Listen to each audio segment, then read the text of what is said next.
রামুর রাবার বাগানের ভেতরে গহীন জঙ্গলে একটি অজ্ঞাত লাশ পড়ে আছে। তো আমরা এখন এসেছি দর্শক, আমরা এখানে এসে যতটুকু দেখতে পেয়েছি, স্থানীয়রা আগে প্রথমে লাশটি দেখতে পাই।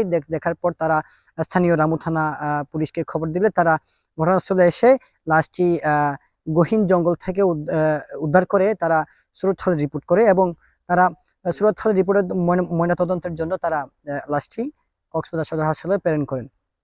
আমি ছিলাম এনে ওই বিলের বিলের ওখানে। তো আমার ওয়াইফ এখানে ওই লার্কির জন্য আইছিল। লার্কির জন্য যখন আইছে উনি নাকি ওই পাহাড়ের মধ্যে টিলার ভিতরে একটা লাশ দেখছে, উনি গিয়ে আমাকে বলছে।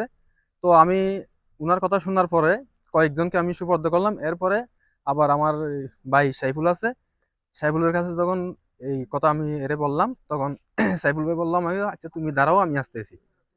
হুম, এরকম বলে এরকম বলে আমাকে উনি আশ্বস্ত দিছে। তখন উনি আসার পর আমি স্পটে নিয়ে আসলাম, ওদেরকে সঙ্গে করে নিয়ে আসে দুজন আনসার সদস্য নিয়ে স্পটে গিয়ে দেখলাম, দেখি লাশটা ওখানে পড়ে আছে।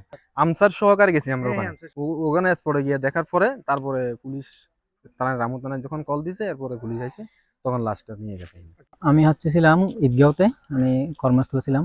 তো হঠাৎ এক ভাই আমার ফোন দিয়ে বললো যে এই জায়গায় একটা লাশ দেখছে আপনার ভাবি। এখন আমি কয়েকজনের বলছি, কেউ কিছু বলতেছে না। আমি বলি, তাহলে আপনি দাঁড়ান, এটা যেহেতু লাশ, তো আমাদের এটা প্রশাসনের কাছে সুপর্দ করতে হবে, যার কারণে হয়তো এটা নিয়ে যাবে। তো আমরা আসার পরে আমি ওনাকে নিলাম, ওনাকে কল দিয়ে ওনাকে ডাকিয়ে আনলাম। আনার পরে আমরা গেলাম। আমি তো বলি যে আমরা একা যাওয়া ভালো হবে না, প্রশাসন যেহেতু এখানে আছে, আনসার সদস্য, ওনাদেরকে নিলাম।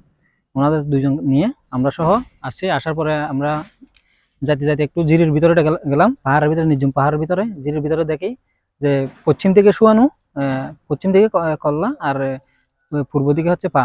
এই অবস্থায় শোয়ানো একজন বৃদ্ধ লোক পড়ে আছে মৃত অবস্থায়।